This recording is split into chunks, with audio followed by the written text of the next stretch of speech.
A very good morning. I am K. Sharma and I welcome everyone on this channel that is CSRIS Academy. ये हमारा current affairs का lecture है, ongoing lecture है और ये lecture में जो कवरेज होगा वो 10 तारीख से लेकर 13 तारीख तक होगा ऑफ जनवरी 2024। ठीक है। ये लेक्चर जो टेबल ऑफ कंटेंट है it consist of 10 topics. Okay, so we will try कि इसको अगर एक मुझे लगता है ये बहुत ज़्यादा बड़ा बन जाएगा तो will try to wind up in 2 lectures, 2 separate lectures, ताकि ये इजीली एक उस तरीके से it is good for the student. ठीक है, ताकि बहुत बड़े वीडियोस ना बने। ठीक है, तो ये इसका पर्सपेक्टिव रहेगा। नाउ लेट्स टॉक अबाउट कि what is the table of content. ठीक है, तो फर्स्ट वन इज कि why 2023 was the warmest year. बहुत सारा प्रिडिक्शन आया है और बहुत सारी सिचुएशंस आई हैं उसमें।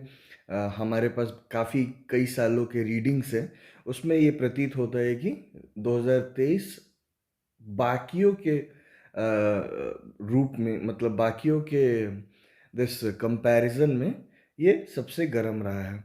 जो दूसरा हमारा आर्टिकल है कि इंडिया ने स्क्वायर किलोमीटर एरे प्रोजेक्ट को ज्वाइन किया है। In this square kilometre array it's related to telescope.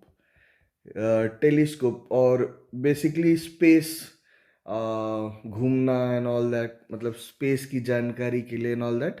तो will study in depth about this. The third is भाई vibrant Gujarat global summit. Vibrant Gujarat global summit को मैंने इसलिए लिया है ताकि ये हमारा, मतलब it can be presented as a way forward. आप अगर देखोगे तो इट्स अ मॉडल जो कि बहुत ज़्यादा आजकल न्यूज़ में है and it is happening, it is making a lot of noise and it is making a lot of money for the Gujarat people. The fourth one is ILO wants of rise in unemployment and decline in real wages। तो हम लोग इस पे बात करेंगे। The fifth is India to be a $30 trillion economy by 2047। Recently at an event, Nirmala Sitharaman, who is the finance minister of India, union finance minister, उन्होंने बात बोली कि इंडिया को कैसे $30 ट्रिलियन इकोनॉमी होना है 2047 तक। और भी कई सारे मुद्दे हैं उस रूप में। We will also discuss in depth about that and we will try to cover the next 5 topics in the next video. Still, let's talk about the talk about them in a brief way.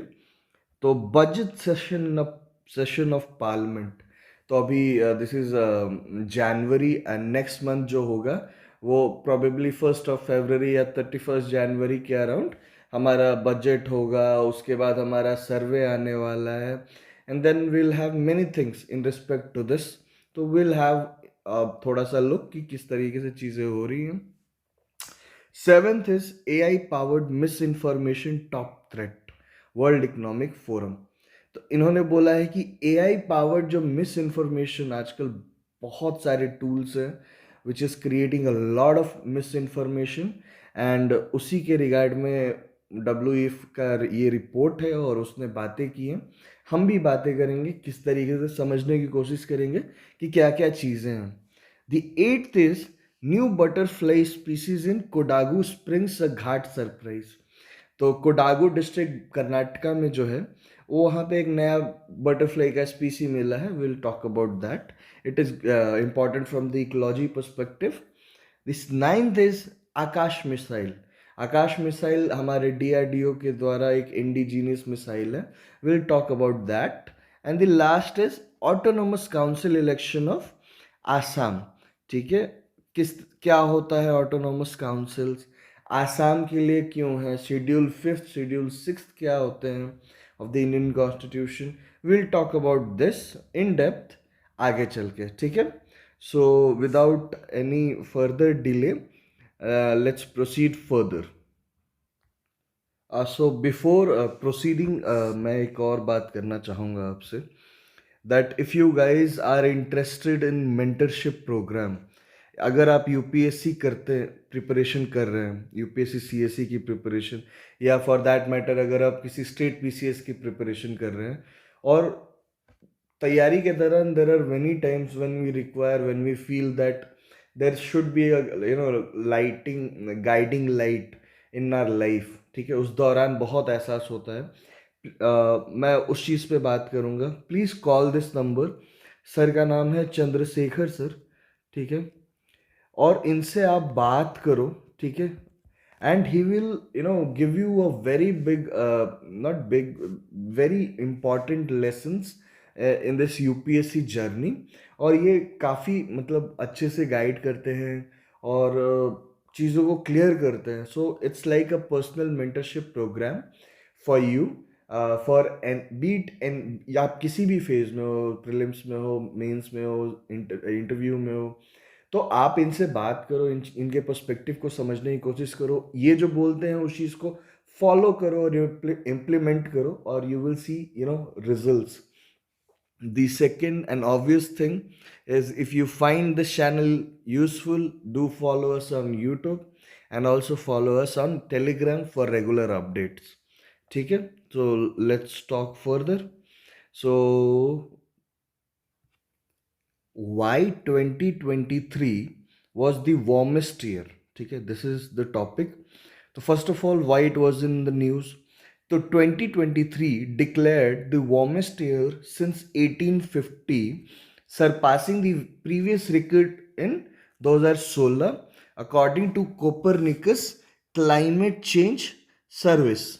ठीक है, ये एक service है जो कि जिसके मतलब through we got to know since 1850, जो रिकॉर्डेड हिस्ट्री है हमारे पास इसका, उसके दौरान the 2023 was the warmest year.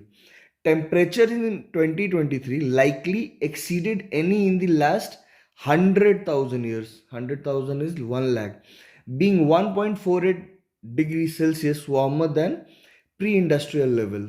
This is what we are trying to do, कि 2 डिग्री से कम हो जाए, आइडियली 1.5 डिग्री से कम हो जाए। This is the whole agenda of this climate change summits and whatever happening in the world.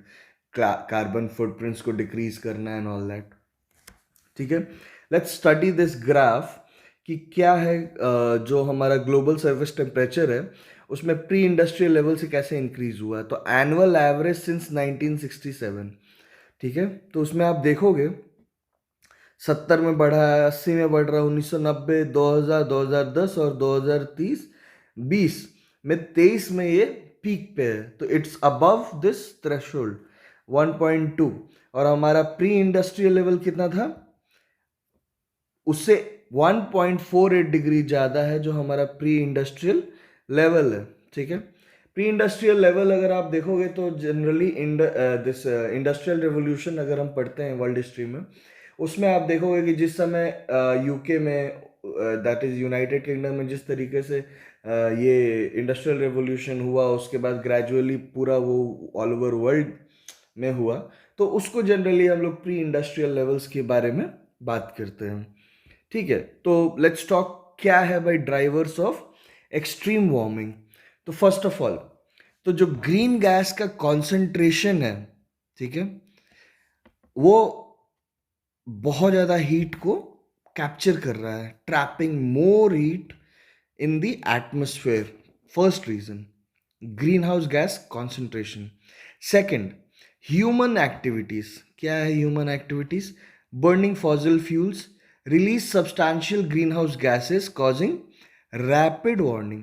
मतलब जो हम लोग फॉसिल फ्यूल बर्न कर रहे हैं, and to be honest India is one of the top notch company, जो country जो कि गैसेस को बहुत ज़्यादा उस तरीके से रिलीज कर रहा है, मतलब फॉसिल फ्यूल को यूज कर रहा है for in ordering to save its this energy security for this.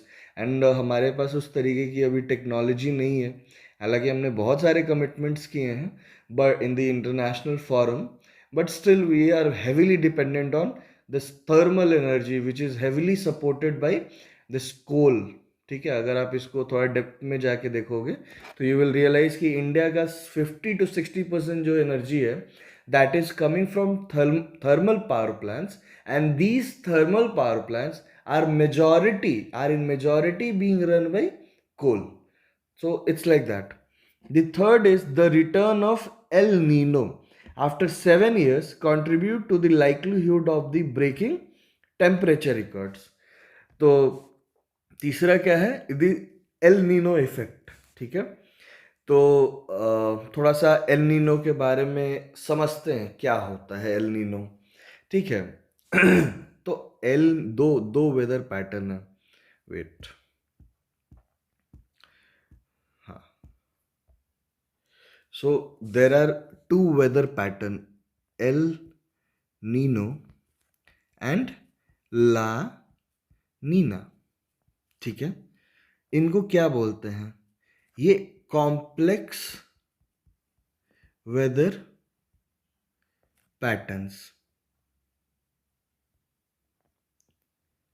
patterns in equatorial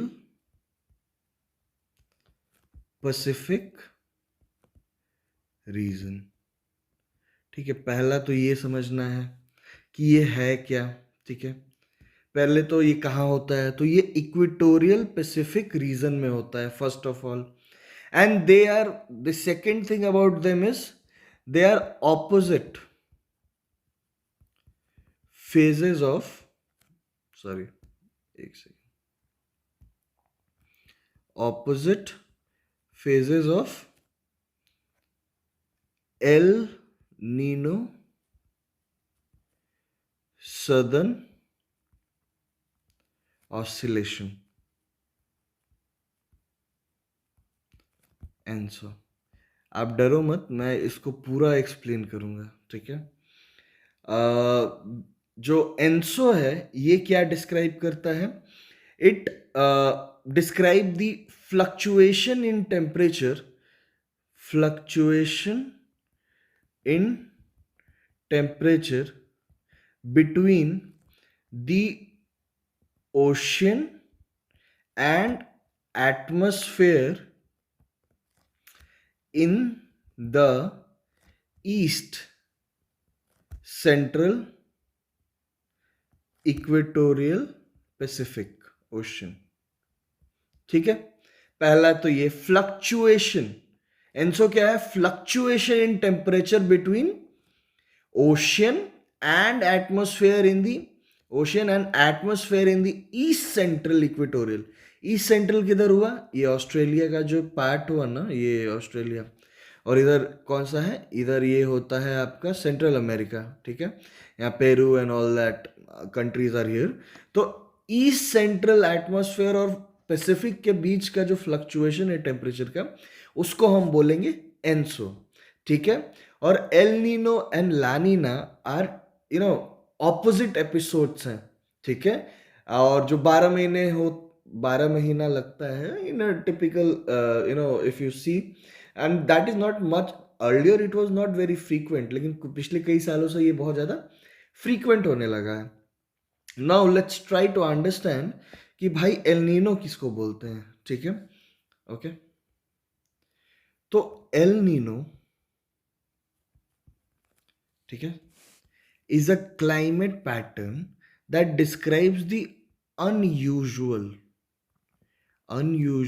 warming of surface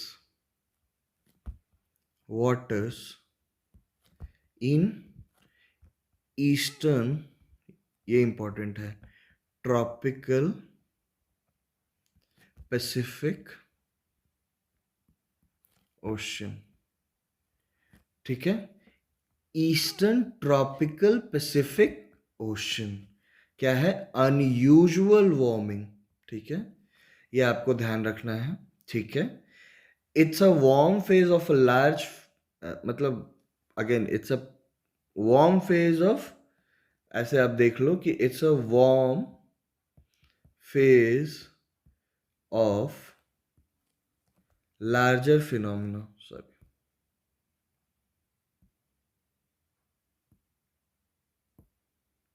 crop diversification. Okay, so it was the warm phase of a larger phenomena called the ENSO. ठीक है, थोड़ा सा एक एलिनो का थोड़ा और हम लोग वर्जन पढ़ लेते हैं। तो एलिनो जो है ये first time was first recognized by Peruvian fisherman of the coast of Peru as the appearance of unusual warm water. The Spanish immigrants called it El Nino, meaning the little boy in Spanish. So if you look तो El Nino का मतलब होता है the little boy. ठीक है।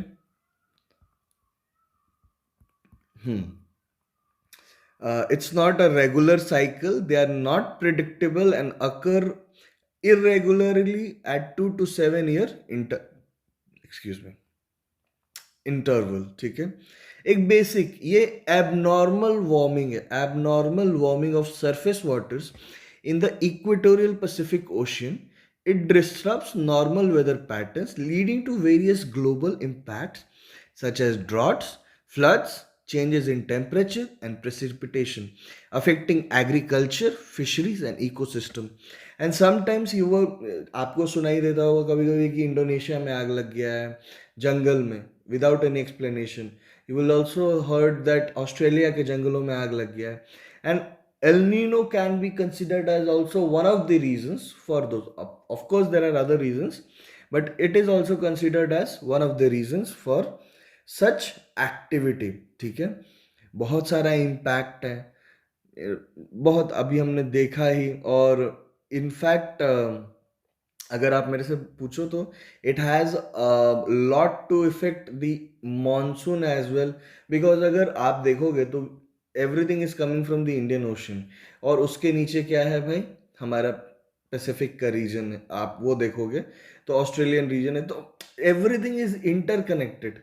और आपका जब इंटरकनेक्टेड जब इतना है ना, तो वो it will affect your patterns as well. So rainfall में थोड़ा जो क्लाइमेटिक शिफ्ट होता है ना, मतलब पैटर्न में डिफरेंसेस जब एल नीनो फ्रीक्वेंट हो जाता है या ला नीना फ्रीक्वेंट हो जाता है, तो आपके लिए ये इम्पैक्टफुल होता है। मॉनसून का ड्यूरेशन कम हो जाएगा, ज़्यादा हो जाएगा, तो और अलग अलग जगहों पे अलग अलग ये इम्पैक्ट करेगा। So it is very dangerous event, जो कभी कभी इरेगुलर था तो सही था, but now it is more regular. तो बहुत सी बातें हो गई हमारी एल नीनो के बारे में। थोड़ा देख लेते हैं what is green house gases. तो they are atmospheric gases that trap heat from the sun contributing to green house effect. जो गैसेस ग्रीन हाउस बढ़ा रहे हैं, ठीक है। ग्रीन हाउस आप अगर एनसीईआरटी आपने ज्योग्राफी के पढ़ी है तो आप समझ पाओगे कि किस तरीके से एक छोटा सा ग्रीन हाउस बनाते थे और उसमें सन का लाइट को ट्रैप करते थे, ठीक है। तो वहाँ पे जो जो गैसेस ट्रैप ज़्यादा कर सकते हैं हीट को, उनकी मात्रा बढ़ रही है, and carbon is one of them, ठीक है। They enhance earth natural warming causing climate change. बढ़ेगा जैसे ही हीट अर्थ पे बढ़ेगा, हमारे आइस मेल्ट होंगे, you will see the sea temperature rise. It's all the climate change and effect of climate change. Examples include carbon dioxide CO2 from burning fossil fuels, methane CH4 from agriculture, and nitrous oxide N2O from industrial activities. So these are examples, and ये अपना इस topic का and हुआ। Let's proceed further, and that is India joins square kilometre array project. बहुत ही static चीज है और इसको हम लोग वैसे ही कवर भी करेंगे। India has formally joined the SK project, marking its commitment to building the world largest radio telescope. इसके लिए इंडियन गवर्नमेंट ने 1250 करोड़ रुपए का अप्रूवल दिया है for project, including funding for the construction phase, solidified it's participation in this advance scientific initiatives, ठीक है। और ये इमेज है। मेंबर्स कौन कौन हैं इसके ऑर्गेनाइजेशन के, तो host country Australia, south Africa, UK, और अफ्रीकन जो पार्टनर हैं वो ये 8 कंट्रीज़ हैं। और अलग में ये ऑस्ट्रेलिया हो गया, कनाडा हो गया, इंडिया है, और ये यूके है, ठीक है, आई थिंक ये न्यूजीलैंड है, तो ये साउथ अफ्रीका और स्वीडन है आई बिलीव, ठीक है। तो ऐसे ऐसे यहाँ चाइना है, तो ऐसे ऐसे करके there are multiple countries in this initiative. थोड़ा सा इसके प्रोजेक्ट के बारे में पढ़ लेते हैं। तो it's an international radio telescope project. Inception dates back to 1900 1990। ये इन्वॉल्व करता है 20 country spanning South Africa and Australia. It's an array of antennas, not a single telescope, strategically positioned in two continents. दो continent में बहुत सारे antennas telescope को लगाया रखा है to study. It aims to provide groundbreaking insights into astronomy with 5 to 60 times more power than existing radio telescopes. Even हमारा जो बहुत सारा रॉकेट्स ऊपर जा रहा है, उनको स्ट्रैटेजिकली पोजीशन करके हम लोग और दूर के इमेजेस को कैप्चर करते हैं. And these antennas and these telescope helps a lot in refining those views, okay. और उनको एनहांस करता है इमेजेस को, ताकि उसके बारे में स्टडी और अच्छे से हो सके. It aims to study celestial phenomena including gravitational waves, enhance astronomical observations peering over 3000 trillion kilometer into the universe. So it's a good thing actually. Let's talk what is a radio telescope. So it's a specialized instrument designed to detect and receive radio frequency emission from celestial objects. It captures and amplifies weak radio signals, enabling astronomers to study radio waves emitted by stars, galaxies, and other astronomical phenomena, providing insights into the universe structure and behavior. थोड़ा सा will talk about radio waves. तो what is radio waves? They are electromagnetic radio waves, ठीक है. थोड़ा सा दे are electromagnetic radiation, ठीक है. और and they are best known for their communication technologies, that is mobile telephone and radios. और जो these devices receive radio waves and convert them to mechanical vibrations in the speaker. to थोड़ा सा मैं उसका एक बार स्पेक्ट्रम का बात कर लेता हूँ. तो radio frequency spectrum is relatively small part of the electromagnetic spectrum, and the EM spectrum is generally divided into 7 category region in order of decreasing wavelength and increasing energy and frequency. The common designations are radio waves, microwaves, infrared, visible light, ultraviolet, X-ray and gamma rays. और जो radio waves है, इनका longest wavelength, ठीक है, longest wavelength in the EM spectrum. ये याद रखना है कि इलेक्ट्रोमैग्नेटिक स्पेक्ट्रम में जिनका सबसे बड़ा वेवलेंथ होगा उनको क्या बोलेंगे? Radio waves. और इनका अगर मैं बात करूं कि वेवलेंथ किसको बोलते हैं, तो सिंपली आप ऐसे समझो कि एक ऐसे जा रहा है लाइन ग्राफ में, ऊपर नीचे क्रेस्ट एंड ट्रफ. तो ये दो बीच का जो स्पेस हुआ ना, एक सेकेंड, आप ऐसे देखो, ये क्रेस्ट ट्रफ और यहाँ पे जो स्पेस हुआ, इसको हम लोग वेवलेंथ बोलेंगे, ठीक है. That's it. ओके, चलो तो अब let's move to the next topic, and it is vibrant Gujarat global summit. So जी क्या हुआ इसमें? जो 10th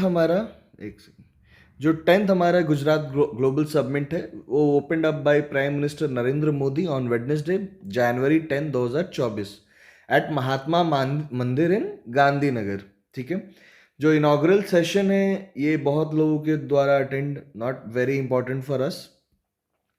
The Prime Minister will meet the CEOs of leading international companies following the open session and during Gift City Global FinTech Leadership Forum. ठीक है, which take place in the evening and सबसे बातें बातें होंगी। ये news है, ठीक है, और जो थीम है वो गेटवे टू द फ्यूचर।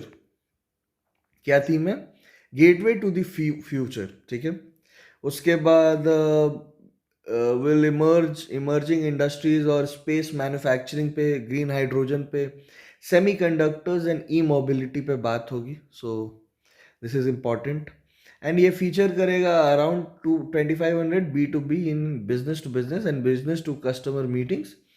और बहुत सारा टॉपिक्स पे बात होगा, like industry 4.1, technology, innovation, renewable energy, important matters. So this was news, ठीक है।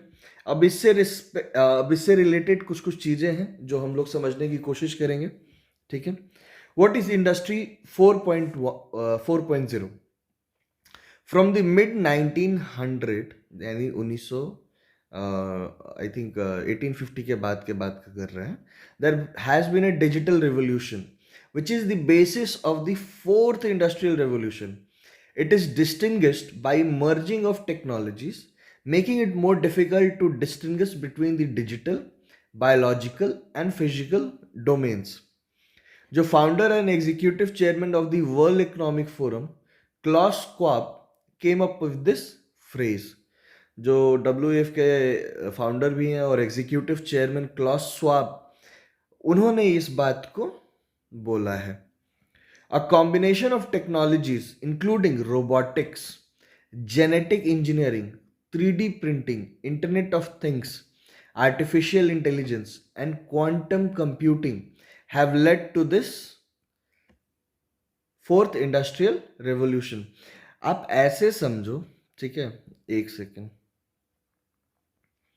आप इंटरव्यू में जाते हो जब, ठीक है, तो कभी कभी क्या होता है कि इंटरव्यू सीधे पूछ देते हैं कि अच्छा आप इंडस्ट्रियल 4.0 समझते हैं ना, आप बताइए कि what are the components of it. तो एक दिमाग में रखना है कि जो it's a part where robotics, genetic engineering, 3D printing, IoT, Internet of Things, artificial intelligence, quantum computing are all part of this industrial 4.0. Now, not only this, आपको ये भी समझना है कि अगर robotics, if I am saying robotics, if I am saying genetic engineering, so what is meant by it, in depth information. यहाँ पे time का बहुत ज़्यादा स्कारसिटी है। अदरवाइज ये सारे टॉपिक्स बहुत इंपॉर्टेंट टॉपिक्स है और अपने आप में एक समंदर है। तो you have to study in depth. और इंटरव्यू में तो तुम, प्रीलिम्स में तो पूछते ही हैं, मेंस में भी पूछते हैं, but since it's a season of interviews and all that, तो इंटरव्यू में भी बहुत सारा ज़्यादा इसको यूज़ किया जाता है। Let's proceed further. It is the driving force behind a plethora of goods and services that are quickly becoming the necessities in today's world. These are drastically altering how people produce, trade, and allocate value. I mean, a good analysis actually. चलिए नीचे. So you can see through this image, Industry 1, mechanization, steam power, weaving loom. 2, mass production, assembly line, electrical energy. Industry 3.0 is automation, computers, and electronics. Industry 4.0 is cyber, physical systems, Internet of Things, networks. ठीक है? So how things have moved इस example के through you can see. ठीक है, okay, बहुत गंदा बन गया, ठीक है। Okay, what is fintech? Fintech short for financial technology is the term. क्या है शॉर्ट का? Financial technology. अपने आप में एक्सप्लेनेटरी है, फिर भी पढ़ देता हूँ। is new technology aimed at streamlining and automating the provision and consumption of financial services. It encompasses any technological advancement in the financial industry aimed at improving financial education and literacy. क्या aim है? Financial education और literacy, financial literacy को बढ़ाना, such as retail banking, investing and even crypto currency, decentralised finance और DeFi. ऑटो about Timor Leste, एक country है बहुत ज़्यादा न्यूज़ में था। यहाँ पे आप देख सकते हैं इंडोनेशिया के पास यहाँ ये रीजन में एक छोटा सा देख रहे हो, ये वेस्ट तिमोर इंडोनेशिया और east Timor, it's an independent actually. इसके प्रेसिडेंट अभी आए हुए थे। यहाँ पे तिमोर सी है। ये सब बहुत पूछने की आदत है, तो आपको ये दिमाग में रखना है कि है कहाँ। अगर आप वो भी आपके पास आइडिया है ना, आप आंसर पे कंक्लूड कर लोगे। दिमाग में ये रखना है, ठीक है। तो थोड़ा सा पढ़ लेता हूँ। Encircled by coral reefs brimming with marine life, Timor Leste is a nation located in south east Asia. कहाँ पे है भाई? Timor Leste south east Asia का ये पार्ट है। और यहाँ पे आप देख रहे हैं कि west Timor is a Indonesian part, लेकिन जो ईस्ट तिमोर है उसका नाम है तिमोर लेस्ते और it is an independent country, ठीक है। The south east Asia that occupies half of the island of Timor, ठीक है। एक तिमोरियन आइलैंड जो है इसका वेस्टर्न इज इंडोनेशियन और जो ईस्टर्न है वो आपका ये ईस्ट तिमोर आइलैंड, ठीक है। East Timor island and this is the flag, okay. It consist of the minor island of Ataro and Jaco, the exclave of Oikus on the northwest side of the island and the eastern half of the island of Timor, of which Indonesia administered the Indonesian authority administered the western half. The Timor Sea divides the nation from its southern region. Southern region कहाँ है? और from Australia. तो यहाँ पे ये जो part हुआ, एक सेकेंड,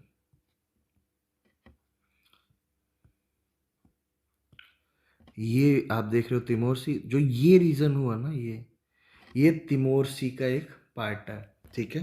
तो कहाँ पे ये हो गया? तो साउथ ईस्ट एशिया में तिमोर सी है, जो कि डिवाइड कर रहा है बिटवीन साउथ, मतलब तिमोर को southern neighbour that is Australia. ये दिमाग में लेके चलना है। ये earlier it was a Portugal this colony until 1975 when it was overthrown by Indonesia, ठीक है।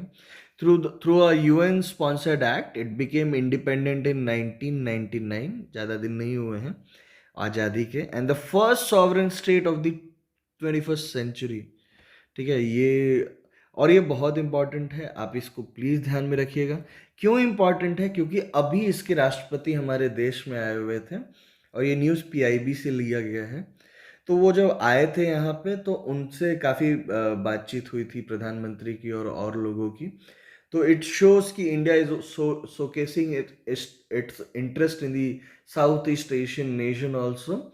और इसके लिए जो फैक्ट्स हैं कि तिमोर सी कहाँ पे है, ये कहाँ पे है, किस तरीके से यहाँ पे ईस्ट तिमोर और वेस्ट तिमोर में फ़र्क है, ठीक है। ये सारी चीज़ों को एक बार, how it is first state, first sovereign state of the 21st century. 1999 में इंडिपेंडेंट बना, 2002 में स्टेट बन गया, ठीक है। चलो let's proceed further. Sorry, okay. तो ILO ने वार्न किया है कि rise in unemployment, decline in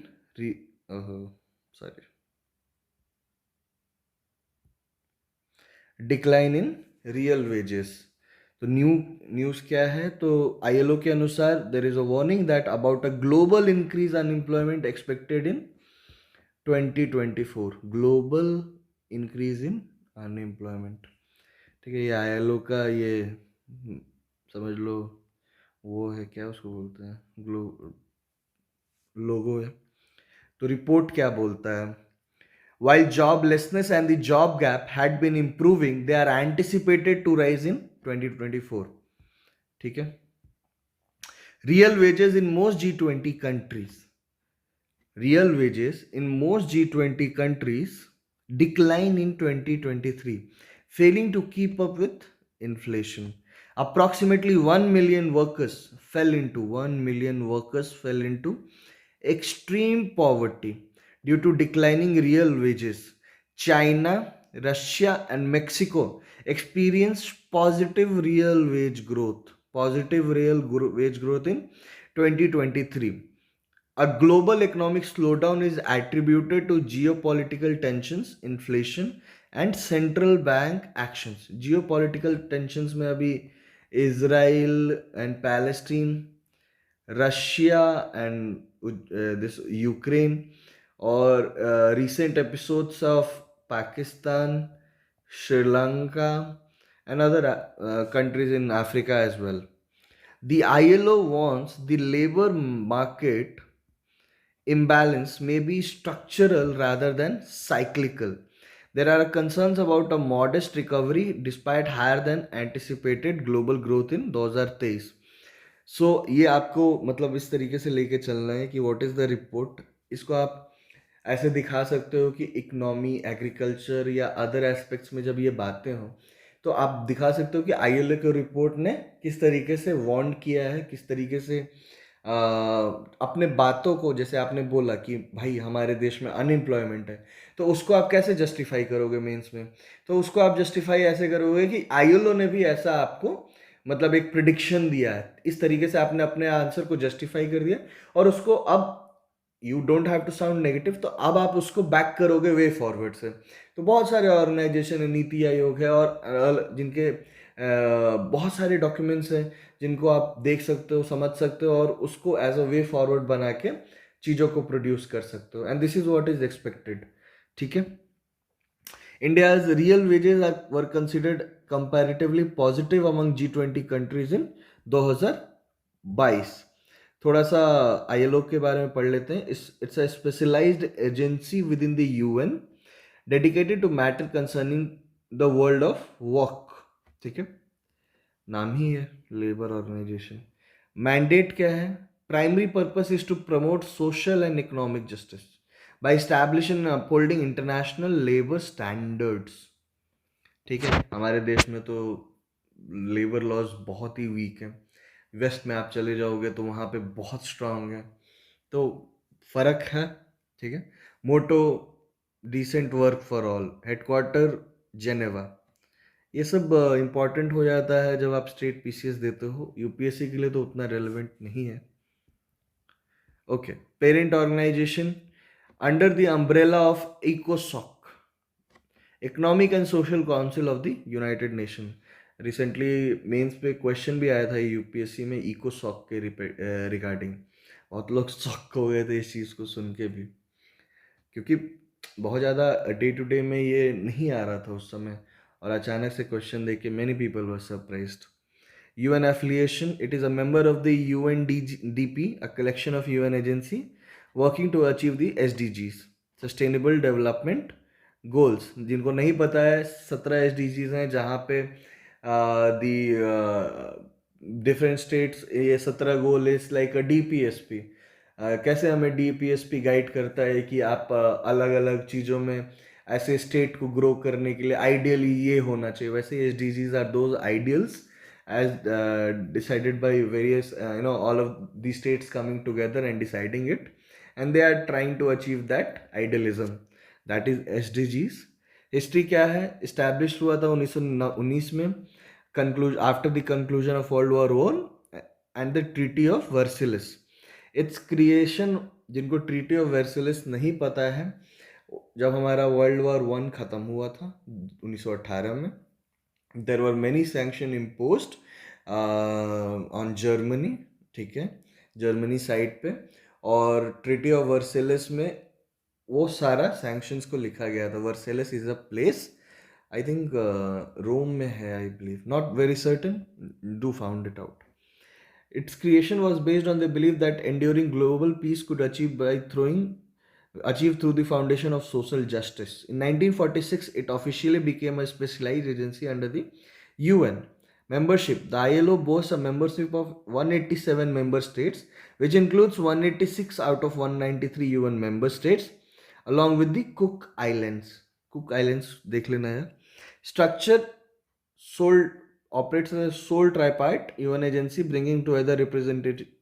मतलब इसको पढ़ लो एक बार, ठीक है। इसको आप ऐसे मतलब देख सकते हो कि आईएलओ का सबसे इंपॉर्टेंट एस्पेक्ट कि उसके रिपोर्ट में क्या दिया हुआ है। जो इसमें रियल वेज की ये लोग बात कर रहे हैं ना, तो आप ऐसे देखो कि रियल वेज क्या होता है। रियल वेज तो wages that have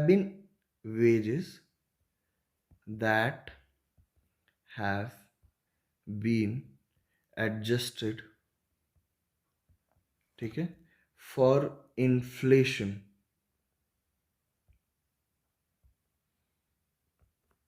ठीक है, और equivalently wages in terms of the amount of goods and services that can be bought, फिर नॉमिनल वेजेस, अनएडजस्टेड वेजेस, बहुत सारे वेजेस होते हैं, बट आप ऐसे समझो कि वो वेजेस जिनमें इन्फ्लेशन को that have been adjusted for inflation, ठीक है, आप ऐसे समझोगे। रियल वेज का मतलब यही होता है। So this ends up our topic for from ILO perspective. एक और टॉपिक, लेट्स कवर इट। ये टॉपिक बोल रहा है कि India to be a $30 trillion economy by 2047।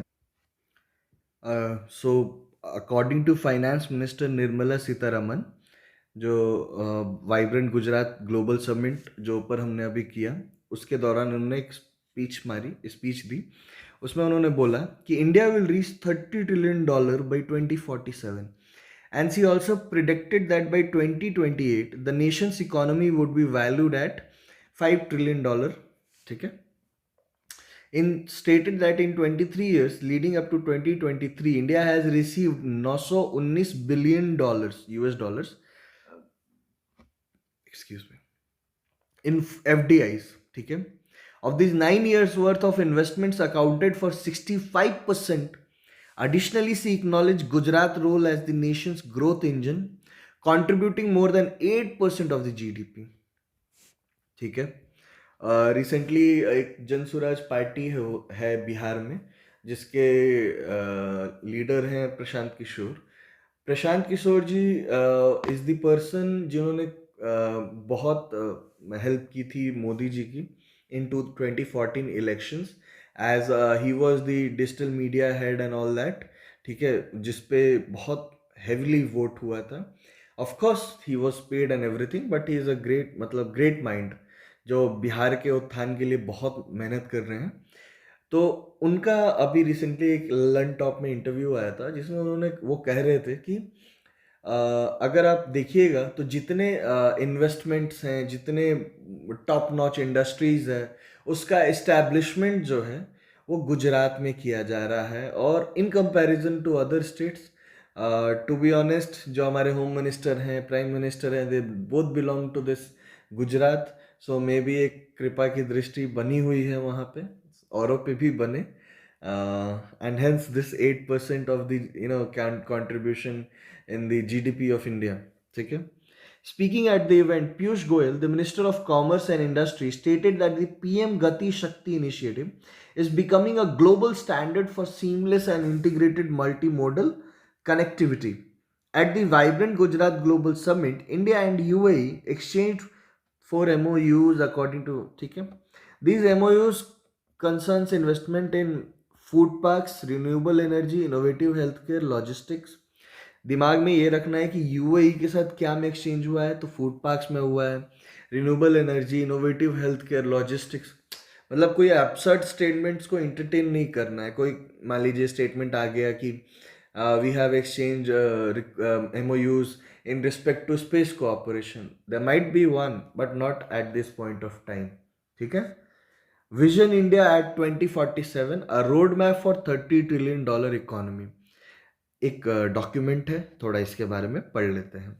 A road map to turn the nation into a developed country worth $30 trillion जब इसके 100 वर्ष हो जाएं। कब? इंडिया के जब तक 100 वर्ष हो जाए, मतलब 1947 से 2047, तो एक विजन डॉक्यूमेंट बना है जिसमें कह रहा है कि it should be a developed nation with a $30 trillion economy. The goal of the vision India at the rate 2047 project NITI Aayog के द्वारा लॉन्च किया गया है, और इसमें कंट्री का ग्रोथ अगले 25 साल में किस प्रकार से होना चाहिए होगा and all that everything is mentioned. The project intends to establish India as a leader in innovation and technology on a global scale, as well as a role model for social welfare and human development, and an advocate for environmental sustainability. ठीक है, objective क्या है इस vision document का कि attaining a GDP of USD $30 trillion with a per capita income of 18,000 से $20,000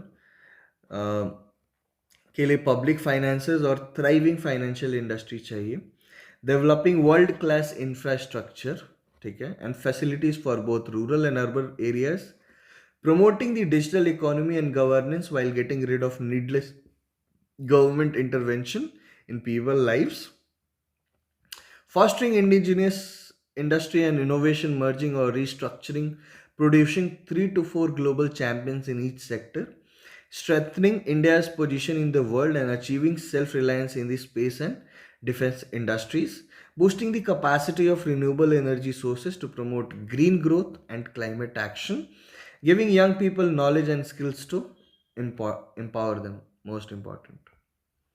ठीक है, ये आप कुछ ऑब्जेक्टिव्स हैं विजन इंडिया डॉक्यूमेंट के, ठीक है, दिमाग में रखना. Establishing at least 10 Indian universities among the top 100 world wide, जैसे हार्वर्ड है, ऑक्सफोर्ड है, आईवी लीग के कॉलेजेस हैं, वैसे इंडिया के भी कुछ कॉलेजेस, एटलीस्ट 10 कॉलेजेस हमारे टॉप में होने चाहिए. And collaborating with foreign R&D or research and development organizations to develop the nation's top 10 labs. बहुत सारे लैब्स हैं हमारे पास. फॉर एग्जांपल IISc भी तो एक तरीके का, it's a college, but much of the research and development is happening in that. ऊपर में हमने एक गति शक्ति योजना पढ़ा था, उसके बारे में पढ़ लेते हैं. The scheme aims to guarantee integrated planning and execution of infrastructure projects with an emphasis on accelerating groundwork, cutting expenses and generating employment. The National Infrastructure Pipeline, ठीक है, National Pipeline, which was introduced in 2019 and cost rupees 110 lakh crore, was absorbed by Gati Shakti scheme. The program aims to reduce turnaround times at ports and increase cargo handling capacity, in addition to lowering logistic costs to promote trade. ये याद रखना. In addition, it plans to create 2 new defense corridors, one in Uttar Pradesh and one in Tamil Nadu. ठीक है, UP, और 2 defence corridors होंगे, ठीक है, नए बनेंगे. एंड 11 इंडस्ट्रियल कॉरिडोर्स, ठीक है, 11 नए industrial, according to this PM Gati Shakti scheme. Another goal is to provide 4G connectivity to every village, and there are plans to expand the network of gas pipelines by 17,000 kilometers. It will assist in achieving the challenging goals the government has set for 2024-25, such as building more than 200 new airports, heliports, जहाँ पे helicopter land कर सके, and water aerodromes, and extending the national highway network to 2 lakh kilometer. What is integrated approach? एक second. So it aims to unite 16 ministries concerned with infrastructure. Long-standing problems like fragmented planning, lack of standardization, difficulties obtaining clearance, and the timely creation and use of infrastructure capacities will be helped by this. Gati Shakti का digital platform है. It aims to establishment of a single overarching platform that will enable the efficient planning and execution of infrastructure projects by facilitating real-time coordination between multiple ministries and departments. तो कुछ हैं important, आपको दिमाग में रखना है, like integrated planning. तो integrated approach ये है कि मल्टीपल मिनिस्ट्रीज कोऑर्डिनेटेड वे में चीज़ों को एग्जीक्यूट करेंगे. उसके बाद बहुत इंफ्रास्ट्रक्चर पाइपलाइन को ऑब्जर्व कर लिया है, नए डिफेंस कॉरिडोर्स बन रहे हैं, 11 इंडस्ट्रियल कॉरिडोर्स बन रहे हैं, रास्ता बढ़ाने की बात हो रही है, एयरपोर्ट्स बन रहे हैं, बहुत सारा थिंग्स आर हैपनिंग, ठीक है? और जो डिजिटल प्लेटफॉर्म पे है उस पे आप रियल टाइम बेसिस पे चीज़ों को देख सकते हैं, ठीक है? This is all about PM गति शक्ति। फिर बोल रहे हैं ये वाइब्रेंट गुजरात ग्लोबल समिट, तो ये तो हम ऑलरेडी ऊपर देख चुके हैं, ठीक है? और let's move to the next topic. I think budget session of, let's end it here for this topic, और हम लोग let's reconnect in the next lecture for our this the continuation of the rest 5 topics. Before I end the session, if you require any personal mentorship program, do contact this number. यहाँ पे Chandrashekhar sir मिलेंगे, उनसे आपकी बातें होंगी और he will give you an insights about the exam pattern, syllabus, how to follow things, किस तरीके से चीज़ों को करना है. Do contact this number and you will have a great एक सॉलिड आइडिया आपको मिल सकता है चीज़ों के बारे में, यूपीएससी से रिलेटेड एंड ऑल दैट, ठीक है? बेसिकली ज्ञान आपको यहाँ से प्राप्त हो सकता है. Do follow us on Instagram, YouTube and Telegram channels, and a big thank you. Okay, thank you, bye bye.